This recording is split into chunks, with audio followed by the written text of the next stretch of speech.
Oh, yan yung pinakita. Sabi ni Herminio Harry Roque, Office of Attorney Harry Roque, November 25, no, 2025. There is no truth to the rumors that I have been arrested.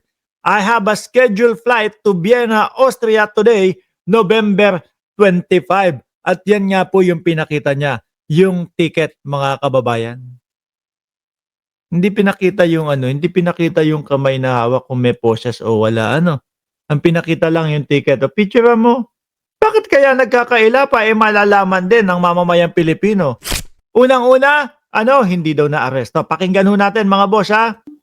Well, unang-una, no, hindi po ako na-aresto. Voluntaryo po yung pagsama ko. Kasi nga masunurin ako.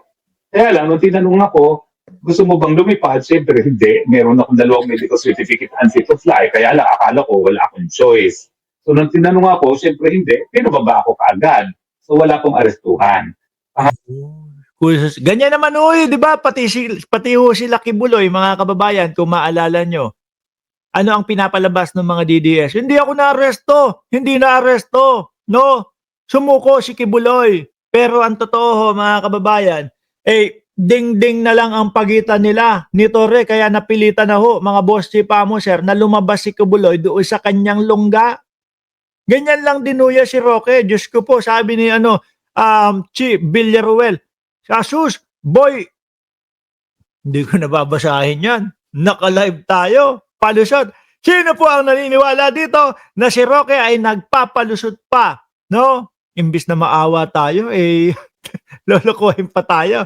Well, unang-una, no, hindi po ako na-aresto.